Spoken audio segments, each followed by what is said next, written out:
way. And it's not that we make excuses for where we come short, because sometimes we're the ones who lead to our own downfall, you know? And maybe we have not prepared enough for those who are still at campus. Maybe you have not prepared enough for a particular test, and then it hits you. And you're saying, maybe it was God's plan for the greater good. No. In that case, you know that you have your shortcomings that led to a certain thing, some bad decisions that led to things turning out a certain way. But what we acknowledge as believers is that even through the consequences of those things, God still keeps us on track with his purposes. There's nothing that can thwart those purposes. Yeah?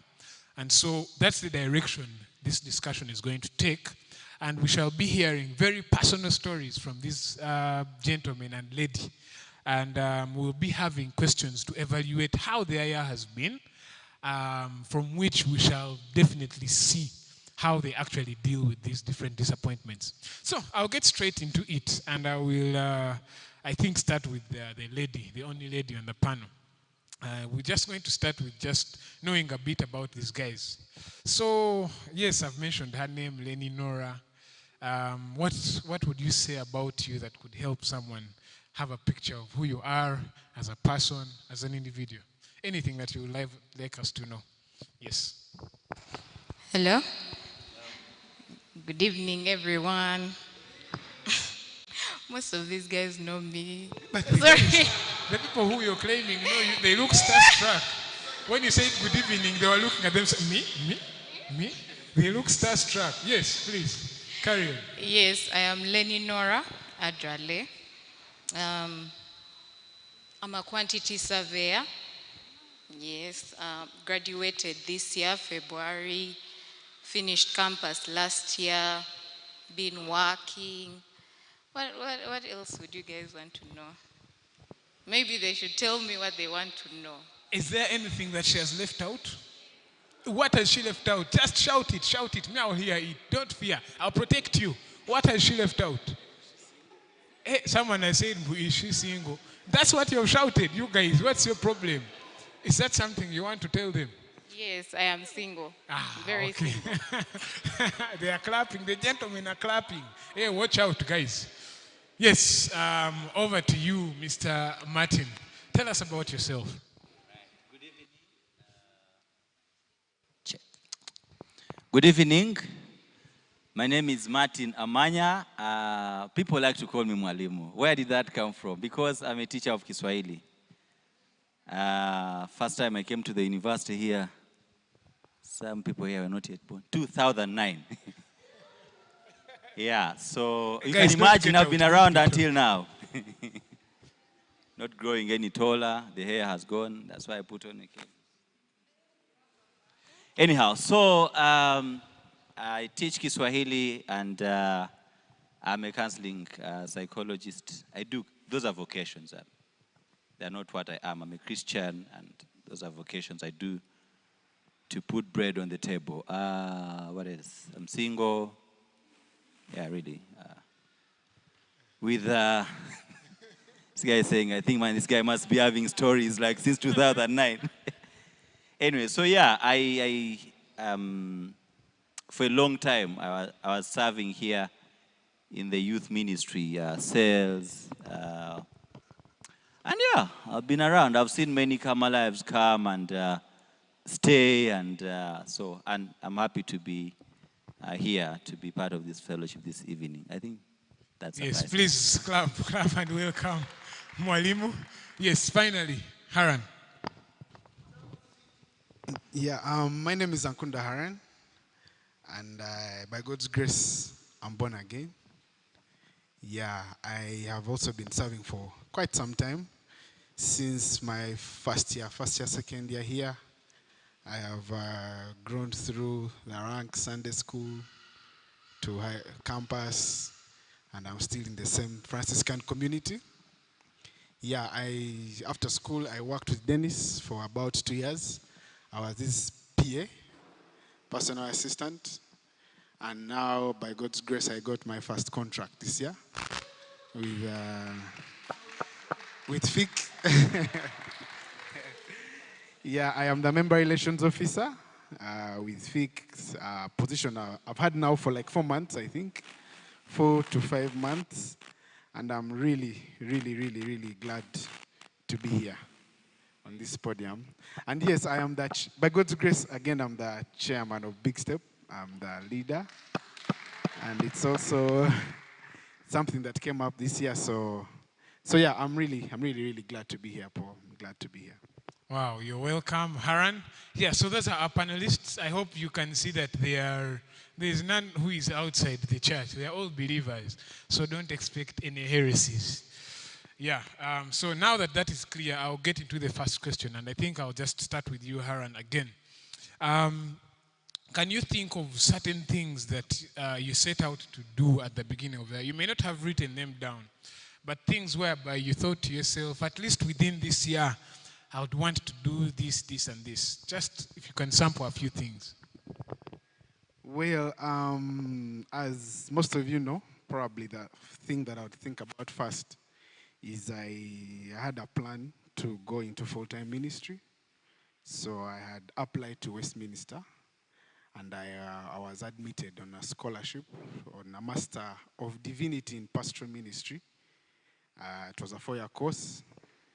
Yeah, so when I was starting the new year, that was like the main plan for me. Actually, I remember the whole of Christmas, I was writing emails and emails and emails trying to get funding, because the scholarship was 100% tuition, and I just needed living expenses. So that's like one of the things I can think about, that entering the year, I was so locked in and invested. But of course, by the time I'm here, that means God had other plans. Yeah, but that's like the quickest thing that I know, that towards the beginning of the year, I had it in plan that this September, fall, I'd be going to start my studies. So for me, that was my disposition, really, as the year was beginning. And of course, as usual, when the year is beginning, the plan is to always try to have strategies for holiness, like what you can do to improve. So those are like the two main things that I had really set out and tried to work upon. Yeah, so those are like the quickest things that I can say in regard to your question. Okay, Lenny, any things you had set out to do in the year that you can recall? Okay, for me, basically there was not much except my spiritual growth, because I started working immediately after campus. And so going forward, it was like you are just moving through. It was not like a new year had appeared. It was just like, oh, you went to relax for the weekend and now you're back. So job-wise, it was kind of like that. And maybe the only thing there was to grow also in maybe the QS field. But mostly it was for spiritual growth, to seek God more, to be intentional about seeking God, like making sure every day that is done. Yeah. Okay, and finally, Mwalimu, any things you set out to do in the year? You should have sent an email to all of us about such. I think that's the greatest of all resolutions. Interestingly, I used to set up goals, like resolutions, for years, and this is about 3, 4, 5 years ago. So last year and this year, there's some things that changed about my life, especially spiritually, getting to learn a few more things that are more eye-opening, and starting to wrap myself around some of these, spiritual, the truth, and how they define our life. And so this year is when I didn't set any resolutions, but there are things that have happened that I didn't expect. This year is the year I got into an 8 to 5, and I stayed longer, 8 to 5 job, and stayed longer than 2 months. So I didn't set resolutions, but really things are unfolding, and I think I'm hanging on the Romans 8:28 to see how they go. But by the grace of God, there have been experiences that there's a lot of learning, some good, some not good, but I'm not regretting. Yeah. Okay, now that you've brought that in, we'll go to the next part, which is now that evaluation. When you look through the year, I know there are some things that have happened that are unexpected, some good and some bad. Are there some highlights you can pick out and say these are some of the things that have happened in your year, both expected and unexpected? So, like an experienced single man, you're always hopeful, definitely. And working on it if you're not having a Paul kind of calling. So this year, I think at some point in time, in a relationship, thought I was closing in. I had started coming up with a plan of spaces of how many months to do the first function. You had picked the reception how many venue. months to do the kuchala, how many, until, well, of course, there's a way the truth shapes everything around you. Like, it changes everything. So you probably are working with this person, and then you listen to their views about particular things that that are so dear to you, and along the way also. So it didn't work, and it was tough. I think people have it. They normally think probably girls hurt more, but also men hurt, and it's painful. So that was one of the things that were challenging. So another thing I'm excited about, actually, when I thought about Big Step was this year, around July, I sat down with myself. You must have heard that language around there. I sat down, and those things that people say, do a board meeting with yourself. But I sat down at my place, got a pen and a book, prayed. I remember, as far as I remember, I sat down, had like an evaluation session of where I wrote what had gone well, what had not gone well, things I needed to keep doing, things I needed to change, and projection of where I had wanted things to go. And it was interesting. I actually went on sharing with people about it. So it turned out that things that were going well that I wanted to continue with, there were things that were not going well that I needed to change. And there's been a lot of learning ever since then. But one thing that stands out that I thank God so much for, I got introduced to a fellowship where in the Bible study, they study the Bible. You know, that is apparently the Bible study groups where they study, not the Bible. But that has been so helpful in the journey. The church, the way church is done, the Bible study, and there's a lot of learning that's going on. So I thank God for that. Yeah. Okay.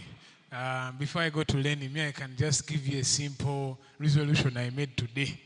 Where I was coming from, I resolved to be here by 6. I had planned my routes that I would use, driving here, there. And when I entered Makere, the resolution died because the car started acting a certain way. So it actually didn't make it up the hill as I was coming. I left it somewhere. And already my resolution had died. So just listening to him talk there reminded me of how things happen even when we have, there's this notion of positive confession where if anyone is saying anything else, you say negative energy, far away, cut them off, cut off all those people with negative energy, and those kind of things. But I don't think that's how it works, because even when we set out to do certain things a certain way, there are things ahead of our journey that God knows that sets out that will happen whether we speak positively or not. Yeah, so that's for me something I can even think about just from today. How God's agenda is just different from ours, and you can't have so much control over what happens. So, over to you, Lenny. Some highlights from the year, or anything that you felt didn't go well, unexpected things, twists and turns that you can share with us. Okay. Our man mentioned relationships na yeah. We're still far from that. And Bambi girls also hurt. We do hurt. No, but he acknowledged that Yes, it's people easily say that yes, the girls had and forget that the men also had. So that's what he was emphasizing. Oh, That even okay. for me as a man, it's equally painful. The gentlemen, are we together? Yes. So this year has been actually when you had asked me about being a panelist, I was like, what has happened this year for me? The year has just moved. Like it has just moved. We're almost done. And so I look back and I'm like, wow, this year has been interesting. Like really interesting. I think I was at work and they even laughed at the things I've gone through and I'm like, wow. Because I left the place I was working at, I think like 2 months back, and was not working for 2 months. And then I think in July is when I got robbed and you know how you're walking home and you're ready for Monday, you've set a plan, this is what I'm going to do when I reach home, I'm going to do A, B, C, D, and what. Monday morning I'll wake up early, and guess what? Sunday evening, you cannot make it on to Monday. Okay, like you can make it, like you're alive and what, but situation happens and you cannot. That happened and I could not believe it. Like, you know how you hear people being robbed and what, and you're like, me, I've never been robbed. Shall never happen to me. I am too careful. What? And it happened. And I was left in this zone of you are in shock, but you want to try and get back to normal. But it's like everyone around you is not letting you get back to normal. And you also have to realize that it's not the same as it used to be. You have gone through something and you have to acknowledge it. And through all those experiences, actually that and a verse Jasper told me today, I think it is 2 Corinthians, around 3 or 5. Um, that happened to me, and then months later, a friend of mine also got robbed, and then she was telling me about it. And the things she was going through after that experience were exactly the same things I went through. And at a point, I'm like, God, maybe when you made me go through this for a reason, because I could understand her. And I was like, because at a point she was talking about how Bible study kind of retarded and all those things. And I'm like, yes, that happened to me. I was left in a situation of like, okay, God, it happened. Now what? Like, okay, we're supposed to still study your word, but I'm not feeling well. You kind of try to get those excuses so that you don't do what you're supposed to do. And I was telling her that is what she should avoid, because you go through experiences and you try and use your experiences as excuses not to seek God. Either it's time or something like that. And all, like throughout the year, I've actually learned a lot and I appreciate the fact that this year has gone up to this point. Yeah. Hey, wow, wow. Thank you so much for that, Lenny. I think there's a trauma that comes with certain events in life that even when you try to avoid it, it's there. Me, I remember I studied from Busitema University, and I would come back to Kampala for weekends. So there's a weekend I came back, and they stole my laptop. It was on same. So when I went back, of course, I told some friends at campus. So by the time I went back to campus, I felt like I'm now kawa, I'm over it. But every single day, someone new would find out, they stole your laptop. And then when I got over that, like 2 days later, they stole your laptop. Then after like even 2 weeks, I'm now like really okay. Another person said, I had it. Is it true? They stole your laptop. So like I would go through these phases. So I really, really relate when you say that, that there are some things we just can't escape, and God puts them there for us to go through. There is no shortcut. It's for going through it. But we thank God for pulling you through. Yes, finally, Aaron. Yeah, I think I'll start with a bad highlight because I think a highlight is a highlight. I know soccer highlights only have good things, hat tricks, what you know. But the loss of of the scholarship I got was like probably a very big highlight for me because I I think at some point I was idolizing this thing because the pain I felt was really, I don't want to say abnormal, but it was too much. And then because I had put like a lot of money in it from like applying to all the DHL things I sent, a lot of time, a lot of effort. Then at first a scholarship was 70, then they gave me 90. So like about the moment I got 90, my heart just said, this is it. So I set all my hopes on this one thing. And then, it didn't work out. So that was like a very, very hard period for me. And I remember talking about it with one of my friends and telling them how some of those things you can just say them, trust God, suffering, until it's time to walk the talk. Yeah, so, and I think that was like, I don't know if I should call it a wake-up call, but I realized that I was idolizing this scholarship because I had set all my hopes on it. And so that was like a very big highlight in that sense. But what encouraged me was Job, how he says that the Lord gave and the Lord has taken away. Blessed be the name of the Lord. So that was like a very, very big highlight. And I postponed that plan. If the Lord wills, hopefully I can resume with time. But that was a very big highlight in that sense. And it challenged me to really, really trust God big time because I realized I wasn't trusting God as I ought to. And also this thing was my idol in that moment. Yeah, then one of my big highlights of the year is I'm a people person. As most of you know, I love people. And I had a friend of mine who, for some reason or two, we had parted ways. And somehow, by God's grace, we became friends again around January. And that for me was like a very, very big highlight for me.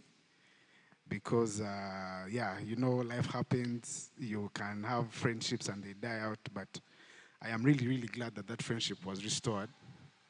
And because it's one of the things that I really prayed about big time. And I'm really, really, really glad it happened. And that's two. Then three, I think the other highlight is, of course, the job. It took me a while to get a job. I think 2 years, like a paying job. 2 years, and of course, my plan was the scholarship. I go study then, hopefully. But now it didn't work out, so now I was there wondering, what do I do? So I'm glad the job came. Although now, of course, with life, you always have different plans, sort of trying to plan other things now. But getting the job was like also a very, very big highlight for me this year. So those are like the three main highlights that I can think about. Wow. Thank you so much, guys. Well, I think for myself, one of the things I can think about is where we used to stay. I remember last year, we had an incident where guys broke into the fence and they vandalized all the vehicles in the compound. And it was a really tough period for us because I remember they plucked off the side mirrors. Now they had started entering the car to remove those window remotes and what. But luckily, that's when our security guard woke up. And then the guy called us out, hey, they're robbing us. So we all ran out, the guys left. But our neighbor actually was really, the vehicle was really beyond. They took her headlights, backlights. They really just cleared the car. She even had the subwoofer in there. They also took it. So it was quite a traumatizing moment. And now, actually, from that time, my wife was quite traumatized that there are moments she would, I think, even think she shouldn't enter the house until I come back. Or maybe let's meet somewhere and we move together and get home. Because, I think that was in her mind the whole time. And so from that time, I was really hoping that God could make a way for us to find another place. Because after that, the landlord put up electric things on top of the wall. They're like, now this is top-notch security, nothing can happen, even the Hulk cannot come in, you know, and yet still in all these things, for me actually, God was showing me that the truth in that scripture of even if the watchmen watch and the Lord is not watching, it's in vain. I'm not saying the Lord wasn't watching, but even with all those measures, there were still attempts. They were not successful, but there were attempts. The guys would come with, they would tell us stories in the morning. The Skyrim guys came with gloves, trying to push the things and enter. Yeah, so I really prayed that we would get a place. And finally, somewhere in the year, we were able to move to another place. But again, even through that, I saw that there is no one thing in life. I know all of us have this one thing you're thinking, if this car thing could just work out, I'm done. You know, I know you have it on your heart. But even me, for a long time, I felt like that's the thing I wanted the most, and it finally happened. But now when we went to the new place, security was excellent. Everything was good. But now we came in a time when they were going to do repairs with the drainage system. So that we had to park the cars somewhere outside, just next to the gate. And the place was so muddy. So for about 2 months, we were parking there. Like you would have to come out with 2 pairs of shoes. The one you're going to walk into the parking, and then the one when you get out of the car. Because if you went to a workplace like that, people would think you first farm, and then you come to work.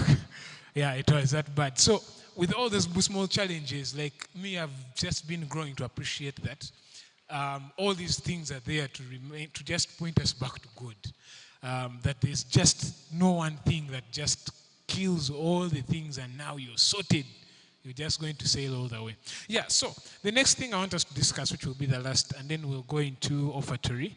And during that time, I don't know if Solomon is somewhere. Yes, he'll be picking, if you have something that you, if you want to use the mic, you can use the mic. But if you want to write on a paper, he'll be giving you some papers to write some questions. And the panelists will be responding. Yeah, so the last thing I'm going to ask is about now how you dealt with those things that didn't turn out to be the way they were. How were you encouraged? I'm going to start with Haran and then I'll just run through you guys. So how were you encouraged in those moments where you realize, okay, this is how I hoped for this to go. Now it's not like that. Yes, there is a lot of pain, there is what, but what are some of the things that encouraged you in those moments? Well, the things that encouraged me in the moment. Well, the truth is that it was tough, especially for the scholarship. It was really, really tough. Easily the toughest time of my year. But I think that text that talks about how we should exhort one another every day is a very, very important thing, because I think most of my encouragement would come from Cell. I go to Ntinda Cell, which is our papa. And yeah, so it is really through Cell that I would, of course, talking to people always helps. Then, yeah, the Cell material, the constant communion with God was like a very, very, very big thing. But also, I believe one of the things that has helped me cope with these hard situations is really understanding the sovereignty of God. The sovereignty of God above all things through Jesus Christ, that God is sovereign. Our times are in his hands. There is nothing that comes to pass unless he ordains it for us. Yeah, and also, and I believe that's one of the things that are probably, I don't know, to some extent are not like a theology of suffering, a theology of God taking you through suffering and him being the one wanting you there. That's why I always think, like, what happened to Job? If Job was in Africa and, you know, his children die and all his cattle die, I'm sure here they would say, you know? But if you're to see, it's the devil comes, asks God, and then God allows all those things to happen. But still under his sovereignty, he permitted the devil to cause all those things to him. So I think a very understanding of God's sovereignty and understanding God's sovereignty through suffering, that God sometimes ordains some of these things to us, that we can trust Him and then lean to Him, is one of the things that has really, really, really been a blessing to me in this very, very hard period. Okay, thank you, Haran. Yes, Lenny. How are you encouraged in the hard moments of the year? I think Haran has answered it. Because really, yeah, God's sovereignty, like you need to understand it to be able to let go and let God. Through that situation that happened, one time I sat home and I was like, okay, it happened. Does it mean I now give up and I'm like, God, you don't keep your promises, what, those things? It's not like God promised, hey, you'll be in a jet the whole time. Even those guys in planes and what, they can crash and die. But anyway, I first of all thank God that I was alive. Secondly, I got to the realization that God knew it was going to happen, right? Of course, you can be like, God, if you knew it was going to happen, why didn't you tell me to walk the other side, not this side? Why did I have to walk this side? But like God knew it was going to happen, and it happened. Now, me as me, what am I supposed to do after? Am I supposed to now ignore God and disown my faith? Instead, what came to my mind is God knowing that that would happen, He's the same person who is going to take me through the healing process and get me to the next level. Get. And as also Haran has said, community. My cell members were very helpful. Come Alive 18. Shout out to you guys. Anyway, yes, my cell members were very helpful. Friends are always important in the hard, in the good times. And normally we don't acknowledge them in the good times. Normally it's in the bad times where we'll be like, oh my God, my friends were there for me. What? Even in the good times, it's nice to have a community that you can enjoy your successes with. Yeah. So I'd say good, understanding God's sovereignty and community. And don't stop seeking God, even in the good and bad times. Always seek God. Yeah. Before I leave you, you're talking about community. Do you feel like it made a difference, you having the people around you? Because usually when those things happen, sometimes you don't want to talk about it because you don't want people to keep coming and saying, hey, I'll be sorry, hey, I'll be sorry.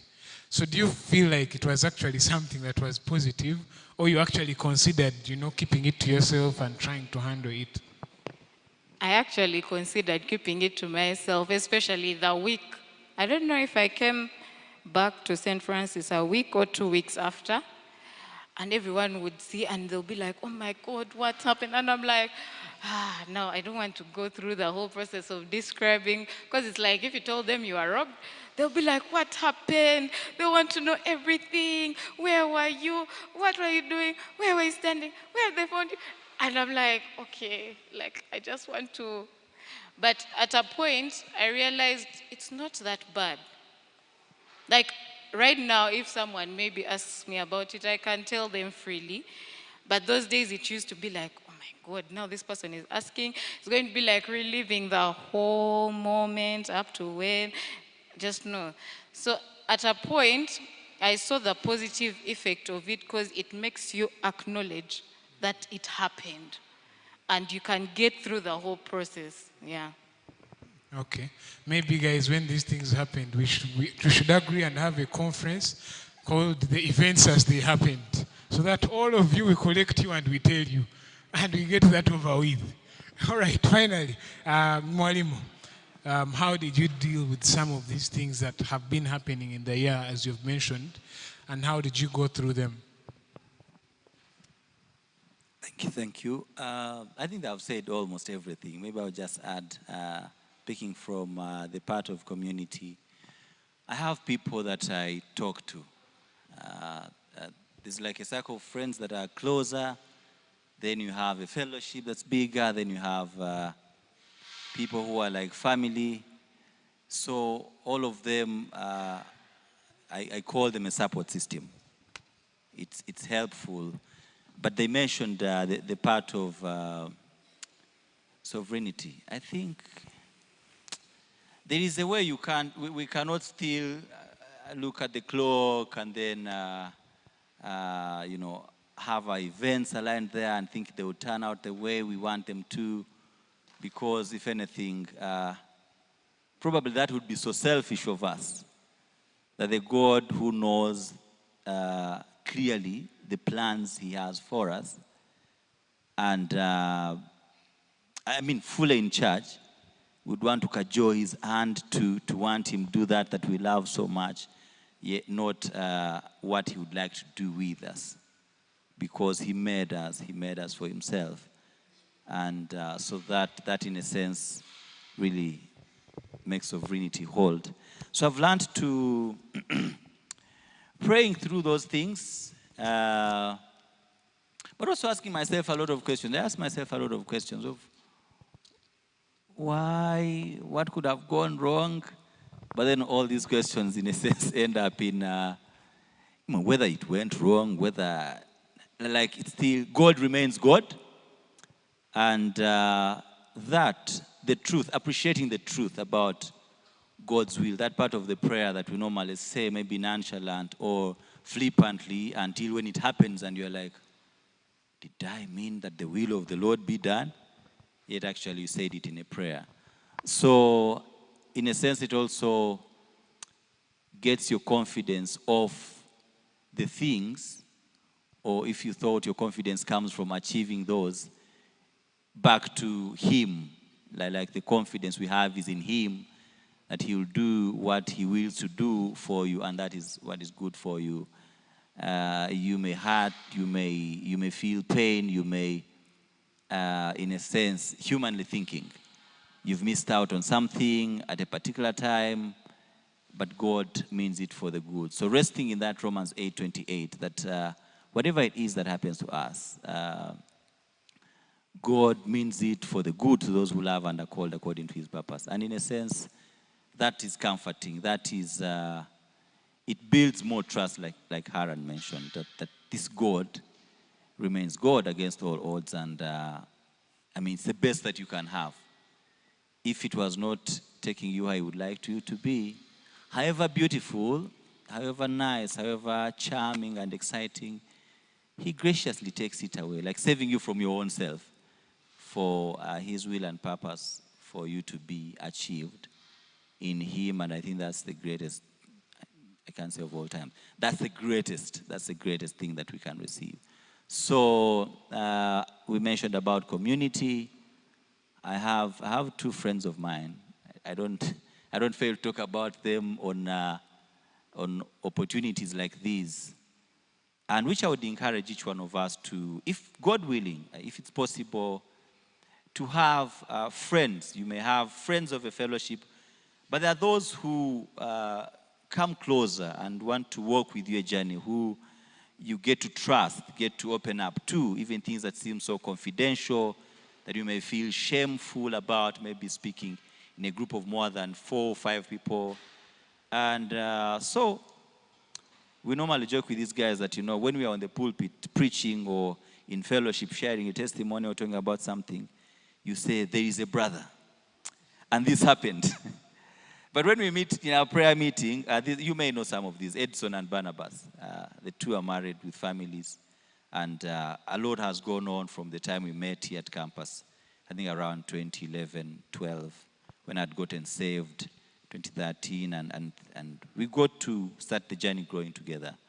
So these guys, we talk about everything, about nothing, and nothing about everything, but also the good and the not good. And we pray. We don't just talk. We pray and we anchor ourselves in the Word of God and the truth about what happens, whether it's what we want or not, but that in all God is glorified. So they are helpful in moments like those.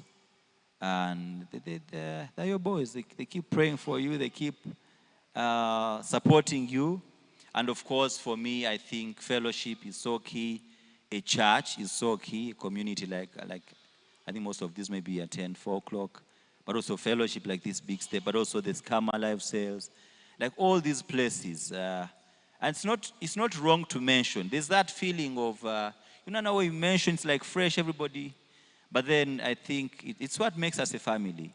We cry together, we laugh together, and yeah. So I hope that's. Wow, wow, Paul, wow. can I add on something small? Yes, yes, Yeah. please.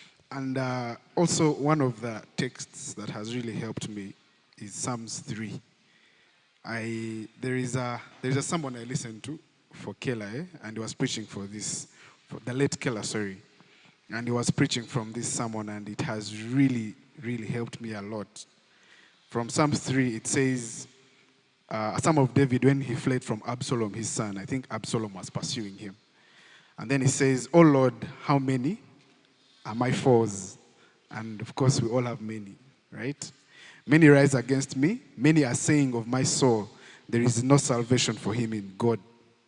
And then verse 3 is now where, of course, Keller's preaching was like very, very rich.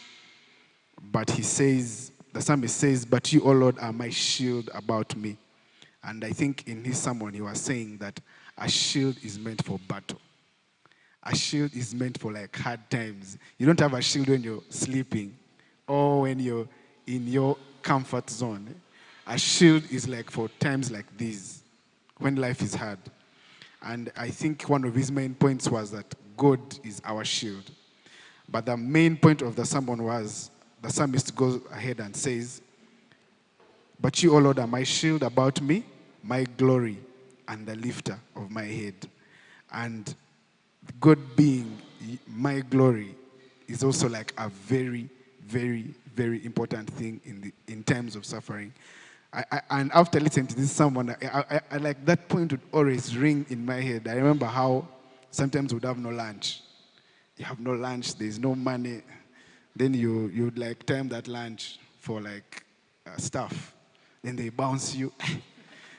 Then man, like it would always come in my head, "God, you're my glory." They are bounce because you know how bouncing can be like actually shaming, man. You go, you make the line, they tell you, man, let's go behind. So that was like one of the texts that would always come in my head in a moment when the thing has happened. I'm like, "God, you're my glory. Let me go ahead." So I just thought I would share those two things, that in our sufferings, we should take God as our shield, meaning suffering is coming, it's guaranteed. And then God is your glory. So if things don't go your way, you have God. And if it's really your glory, you want to be as sad. Or you want like, the suffering will be as if nullified because you know who God is for you. Yeah. Wow, wow. Thank you so much, guys. My takeaway from his sharing, if there are any staff members who are watching online and you chased him from your lunch line, God is his shield. Eh? And God is his glory. You'll be there. Anyway, And maybe, Mark Paul, yes, yes.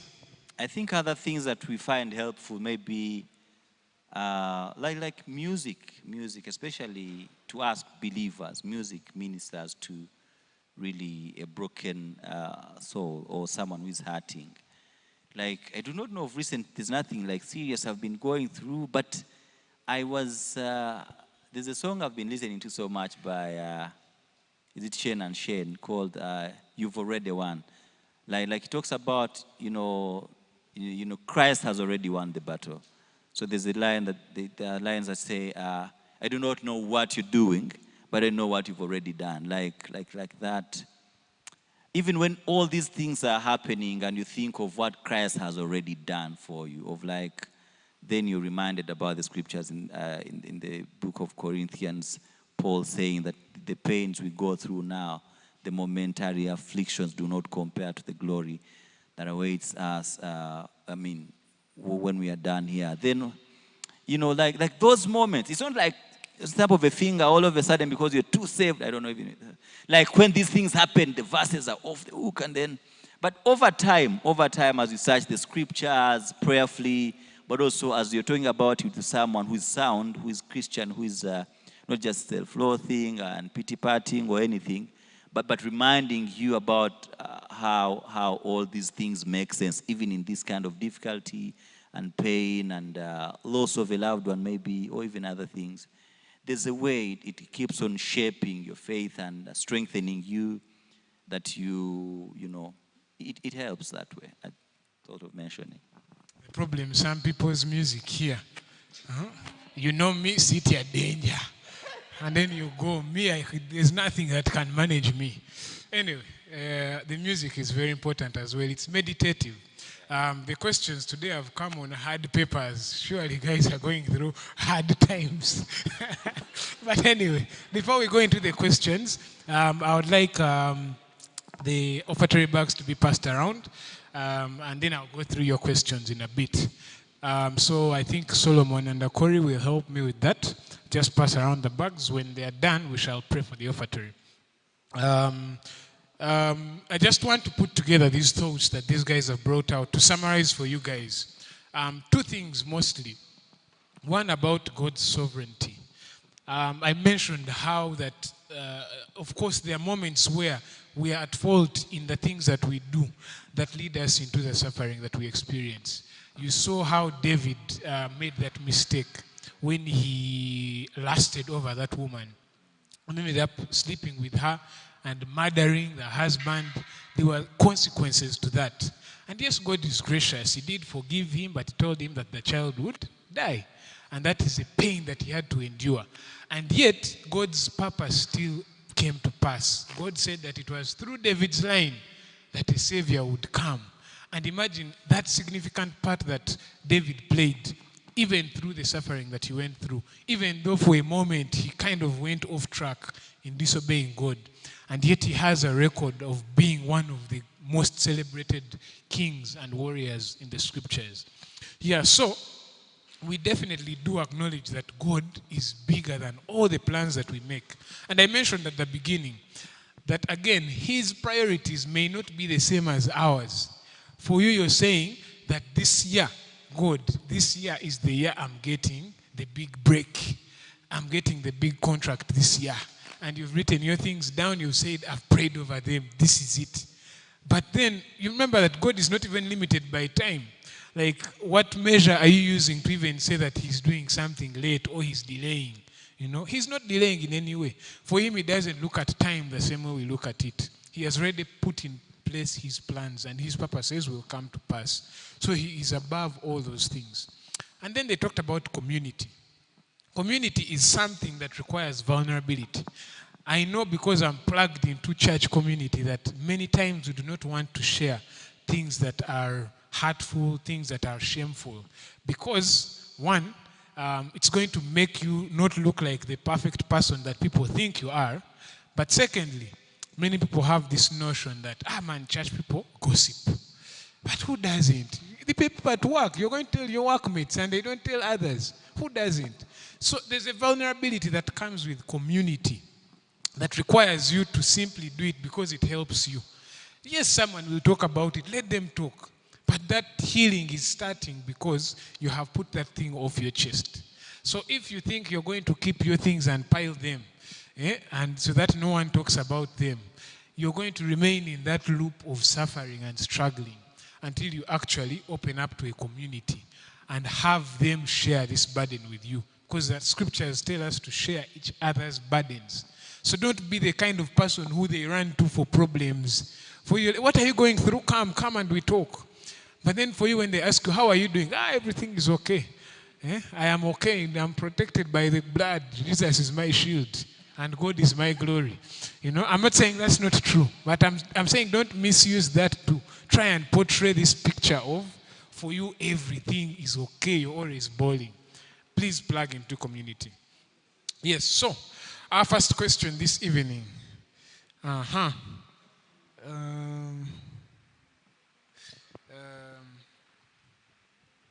So this one says, could the panelists please share their good moments also, not the bad highlights only? Thank you. I think the panel we brought is only people with problems. So, guys, are there some things at least you can highlight that were good in the year? Let me allow them just to go over that. Some nice celebrations. But I shared a good highlight. I said I had a very dear friendship that was restored. And also the job. He talked about and also the job really. So, is there anything else you can think about that went well in the year? well, honestly, those are like the two the two main things. But also, I am really, one of the things I really thank God for is our host, our cell host. He's called Dr. Kawea. Honestly, he is such, if there's someone who has inspired me to be a better man, it is him. Because he opened up his home to us, and every time, honestly, sometimes I go to sale just to eat that food. Sometimes. I hope the camera has gone off. Yeah. So you can imagine, he opened his home to us. He feeds all of us. And I had even said, those who have babies, please bring them. Like, so that after sale, you eat and you simply go and sleep. So that's like one of a highlight, like every time I go for sale, like year in, year out, that and honestly, I pray for such kinds of people from this cell. People who will open up their homes for such things, you know?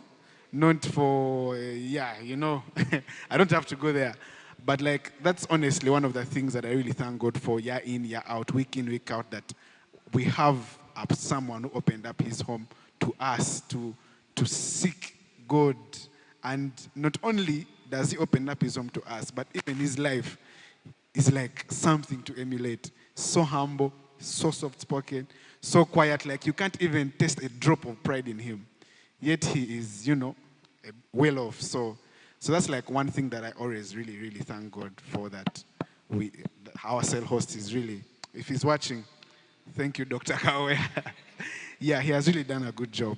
So that's like one highlight that always takes place every time I go for sale. I just thank God for him big time. Yes, Lenny? I'm not yet at that level of opening up homes and providing food. But what I can say, this year has been beautiful. For me, the good part of it is maybe I got a new job. Yeah. Wow. This is the second week. Yes. And I was kind of scared of it because it was more, should I say, populated by more males than females. And you're in an office and it's just like male talk and you're like, what is going on? Like, be aware of your environment. There's a lady here. Anyway. Yeah, but I thank God for that job. What else? For you people here, I've gotten to know most of you, which I did not know. I think last year I did not know you guys at a personal level, or like a little bit about. Not in a bad way, a picture. Don't I know you? Don't I? Yes. I thank God for camp. Yeah, and for money, for provision. Hey, it's good to test money.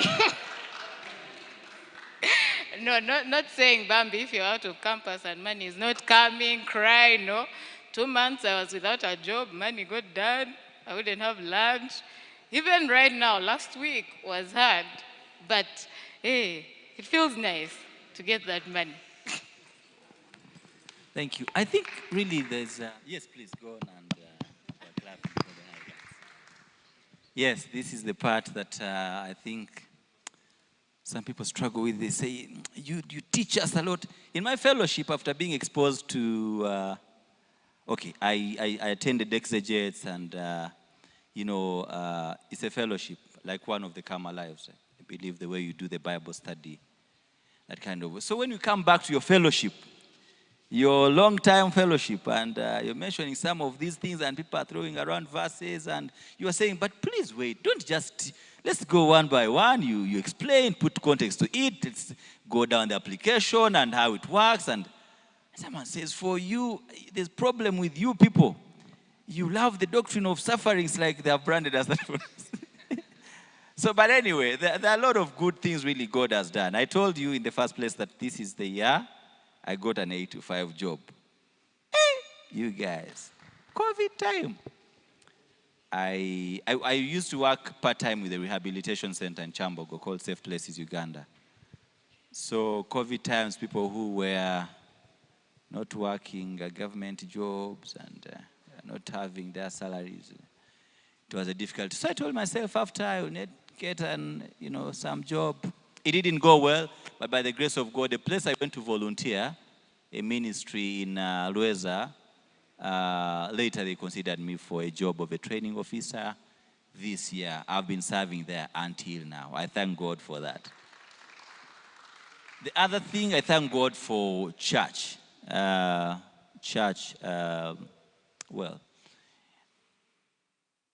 pray at Ebenezer Chapel.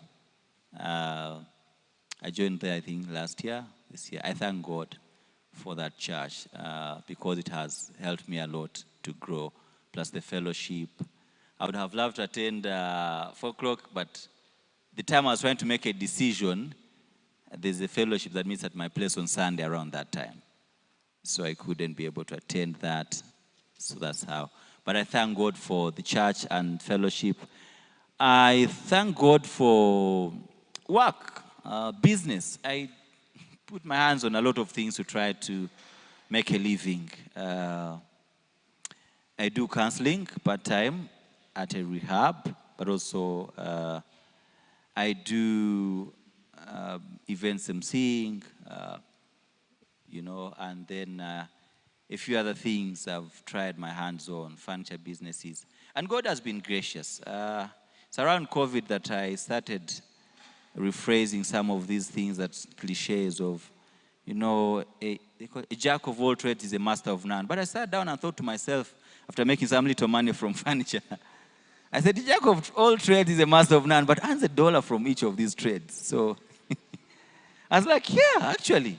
And you don't have to be a carpenter to partner and do business with carpenters and get a commission and, a day goes, you get a meal, you pay where you stay, and a few other things. I'm grateful for all that. And yes, I used to make resolutions and they would not come to pass. So this year when I didn't make a resolution to finish my degree, the master's degree, by the grace of God, where we are now, even the lecturers keep on telling you are now 70%. You don't know how that feels. A master's. My God, this is 2016. I started a Master's of Arts in Counseling Psychology at the School of Psychology. By the grace of God, finished classwork in the record time. 2018, I was done. 2019, 2020, 2021, we're in 2023. We've been working on the degree until. But by the grace of God, something I'm so happy about, and I ask that you pray for me about. So far, submitted the books, and I'm meant to meet my professor on Monday, that we go through the final comments, which they wrote below the paper that when he works on these comments, his paper is acceptable for award of So I'm grateful to God, really. That has come a long way, and I can't take it for granted. And many other things. So happy to be here also. Grateful for you. Thank you. Okay, even me, I just have 2 testimonies I'll give. I thank God for a marriage fellowship that we joined recently.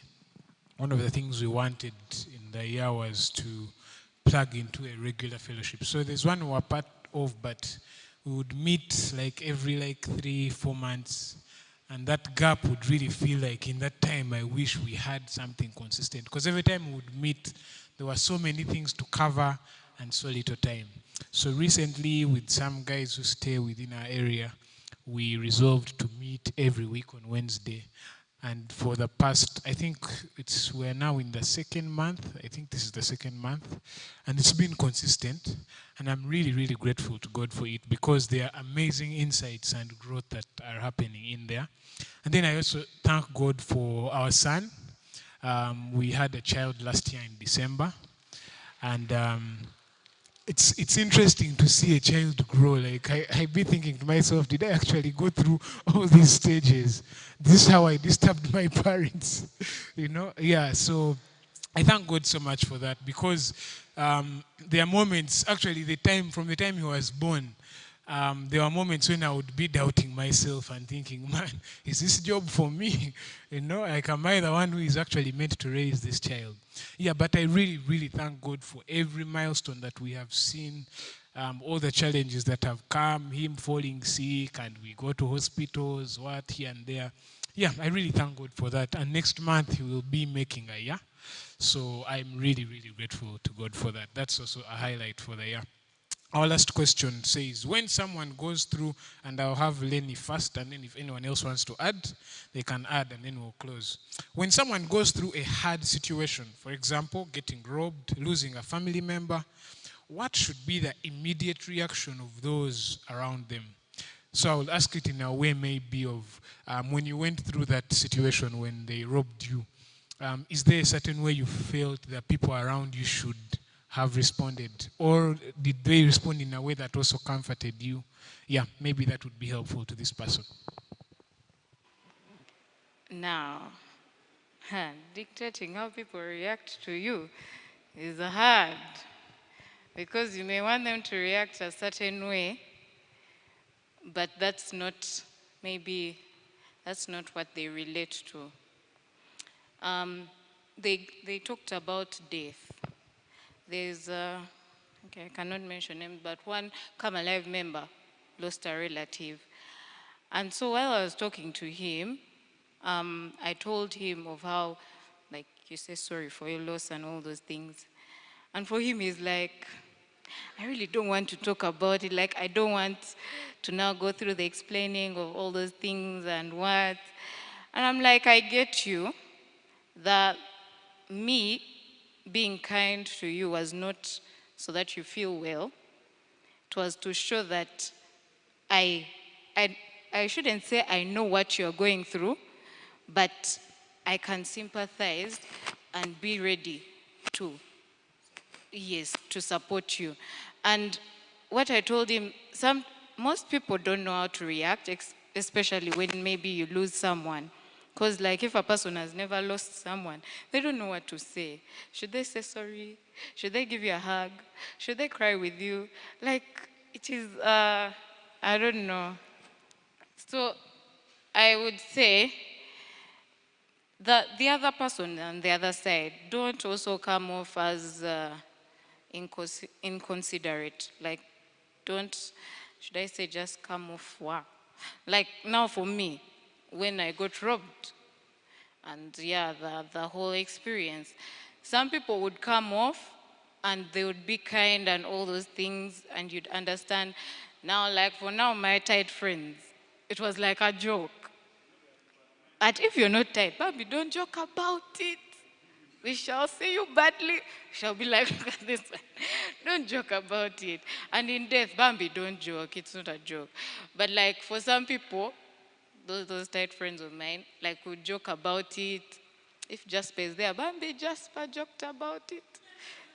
You guys, in fact, what they stole, the phone, I had stayed with it for how many years? And it was not an iPhone, you people. Like, why are you stealing a Techno? Like, it's a Techno. Anyway, but yeah. Yes, those are just my love. And at a point, them joking about it would make me feel better about it. So I wouldn't want to like dictate how the other person should react. You should sympathize, you should be considerate, you should be sad. I would first say, know your level in this person's, know your level. Because I cannot, let's say something happened to Makpo or Haran, and I come off and I be like, hey man, those things just happen. You can't move. What am I saying? Like, you have to be kind. Yeah. So I wouldn't want to dictate particularly what you do. Know the relationship you have with the other person. But even in the joking, even though you're tight and you're joking, you have to consider the fact that this person was hurt and you need to comfort them and support them. Yeah. Yeah. That's very true. I remember a friend of ours who was attacked a night we were spending. There was a guy's night we had where we were going to talk through the night, and also this guy comes late, And so he was attacked at the gate. They stole his things, so they hit him on the mouth. And so, of course, we were all sad. The mood changed. So the next day we go to visit him. And when we got there, of course, his mouth was swollen and his face was looking, it was disfigured in a way we had never seen. So, of course, we greet, there's a moment of silence, and then we all burst out and laughed. But that's because of the relationship we had with him. Yeah, I think if it was any other person, it might not have gone well. She is right in saying that please know the level you're at with someone. But then also, not everything requires you to joke. Yeah, for example, when it's something to do with like loss of a loved one, I can't think of any joke really that's relevant in there that requires you to joke. So there are times when I think we also have to just be there for people. Sometimes we can try to overly be creative and say, hey, at least it wasn't even as bad as now the other person. It's not a time for you to compare or to try and make it seem like it's any less, you know? Yes, like sometimes you can just be there. You know, if someone has lost someone, go to their place, let them see your face and be there. You don't always have to have words to say. Yeah, so that's part of bearing with each other's burdens. I don't know if anyone else wants to add something here. Yes, Aaron? I also think prayer should be our immediate disposition especially in terms of loss. Because when someone loses a loved one, there is nothing much you can do. And a good thing you've said, sometimes you have to be there, but in that being there, I think you have to intentionally make time to pray. And I've come to realize that one of the things we always say, I'm praying with you. I will pray for you. But then you don't actually get time to set a time and go and pray for this person intentionally. So I think that's one of the things that at least I've been doing that I repented of. I'm praying with you, you know, you real talk to someone, is going through a hard period, but then when you go back home, you're in your own thing. So I think, yes, the best ability is availability in the moment, be available, but also make time to intentionally pray for this person and just tell God's grace to really abound, because it's only God that can really heal him. Yeah, especially in terms of loss. Yeah. Maybe to just add, I think there's always that tension of maybe you must say something that makes meaning or that will comfort someone or console them, but you even do not know what to say because you do not really understand what someone is going through. You can relate, but there is a statement they keep on telling us to live in counseling, especially when you're dealing with addicts. You know, I can understand. The guy told me straight in the face, you don't understand, because if you're not using what I'm using, if you've not been with these withdrawals or whatever. And I think at some point in time, I appreciated that even in counseling, you don't have to, like the power is not in those statements of saying, I understand, I can imagine. It is in much more than that, maybe processing and working to see how you can help the person. But back to what we say, I think sometimes, not actually sometimes, all the times, I think in moments like those of deep grief, maybe of a loss of a loved one, or even other things, sometimes it's the presence. It's you being there. It's you being available, if it's a friend or a family that you're related with or friends that you want to, like on the vigil, being there and participating in. A friend of mine lost together with their family. They lost their dad, my good friends, Edson, this year. So, I mean, sometimes the best you can do is the presence. That presence means more than, you don't have to speak, you don't have to be as creative, you don't have to drop the verses, you don't have to remind them of, predestination and election and the hard gospel at that moment. It's enough to be there and could join in the collecting firewood, to light up the fire in the night where guys sit, to fetch water, to run around, ask if there's anything I can do, to just participate. And like there are friends of mine at work also, so sad that a close family lost the child, a young girl, and yesterday in the night around 11, he called his other friend, they rode on a bike and went to Mukono, just to be with the family, because they had to come back work. They came back in the morning and went on with work. So sometimes it's the emotional support that you offer in your presence, even if you don't have to find some jargons to use to show empathy, or that you, yeah. Just. Well, just one last thing. I also think one of the things that we need to do is tangible deeds. Some situations call for you to go down, buy things, and go and visit someone who's sick, not just say sorry. Not like how she lost her phone. Some situations call for you to have two phones, get one phone, give it to lady. I think that's one of the things that are really lacking. And one of the most sobering texts in the Bible is Matthew 25, how God talks about the final judgment. It starts with, from verse 31, when the Son of Man comes in glory and all angels with him, then he will sit on his glorious throne. Then verse 34, if we were to jump to verse 34.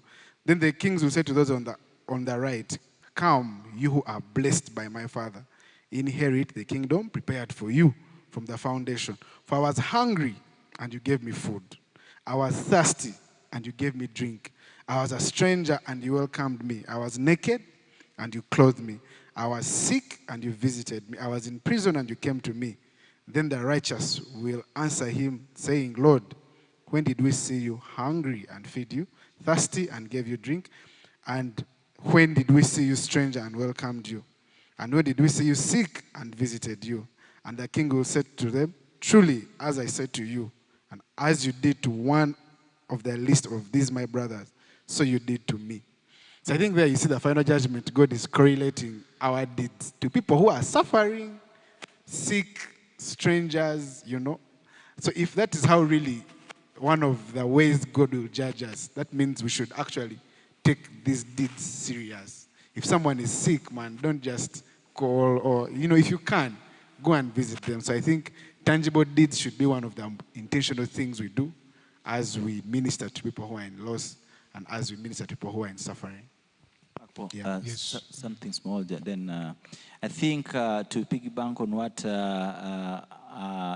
Haran has said, I think there is a tendency of, we throw all these contributions for wedding meetings and whatever.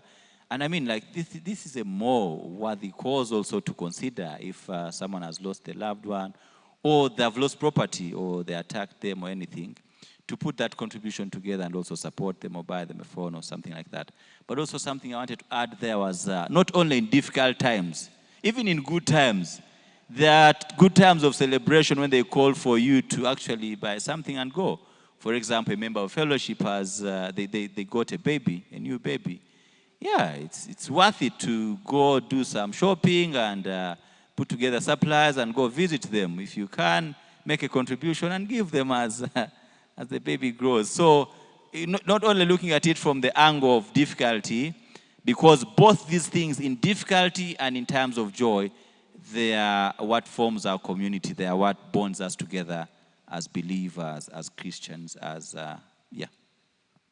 I'll allow Lenny as well to say something before we close. Okay, so yesterday someone asked me a question about this whole thing of God's will and, like, should I say free will is how they termed it. Because we've talked about how we made plans and then they failed and then all these things. So the person came from this perspective or point of view of then why does God let us make the plans when ideally in the end his will prevail over ours? And when she asked that, to me, what I understood is, okay, the free will she talked about is still under, should I say, God's will, because he's sovereign. So I don't know what you're calling free will. Ideally, it is, should I say, I think you talked about, David, how God allowed things to happen. It's not like God, there are some things God will allow to happen, there are some things that are laid out straight, it will happen according to God's will, it's this and it will happen. And there are those God allows you to go through, like maybe sinning. God ideally does not want you to sin, but you sinned. Get. So, and in that whole process, after discussing with some people, they were like, allows you to make these plans. Some do work out, some don't work out. Most of the plans that are actually in accordance to God's will come to pass, because God's will has to come to pass. Those that are not in accordance, well, maybe God allowed you to go through them so that you can learn something. Get.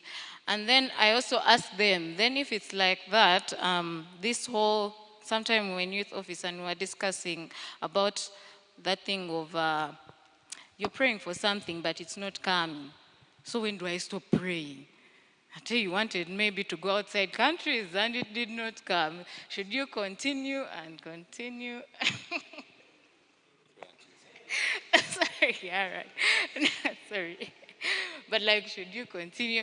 And the way they explained it to me, the Bible tells you not to cease in prayer, like continuously pray. But ideally, if you're seeking God and you're in communion with God, you will know the plans to make, the things to pray for, the things you want. It is in John 15, I don't know the exact verse, but it talks about how if you abide in me and I in you, and whatever you ask for, I will give you. It's not like, now let me read my Bible, let me what? Then when I ask to go outside countries, God will allow. It's practically telling you the more you commune with God, the more you know God, you'll start to ask for things that are in accordance to his will. He'll teach you to ask for things that he wants to happen. And then in all this, also talked about how like people who chase profession, why do you want to be an architect? People like Graham. Yes, you're chasing architecture, you're there, 5 years, what? But even masters, yes, even masters. Why are you chasing the masters? For what? Like at a point, I think we were discussing with Pastor Dennis and we were talking about, you finally achieved it and you reached there. Then he was like, what is there? Masters, after masters, PhD, after PhD. You enjoy like after that, like it was a whole continuous, after that, what happened? What happened? House, after marriage, after kids. So ideally, what he was trying to point out is the goal should be God, not these other things. It does not mean don't be career driven, don't chase these other things, but even in you looking out for the masters, is God the head? Like, yes, why are you seeking the masters? Is it for his glory or it's for you to now come back here and be like, I am Dr. Lenny, I studied at Harvard. Yes, those things. Is it for his glory? And why I'm saying this, you can actually seek to do the masters so that when you come back, you are maybe transforming people's lives for God's glory. There's like a reason why you're doing the masters. It's not just for the name, for the prestige and all those things. Yeah, that's what I had to say. All right. Thank you so much, guys, for sharing with us. I just want to conclude by encouraging us not to stop making the plans, even going into the new year. Make those plans, make those resolutions. But in all of them, whether they go well or not, know that God is at the center of it and he is sovereign over everything that we plan. And he works it out for his purposes. Amen.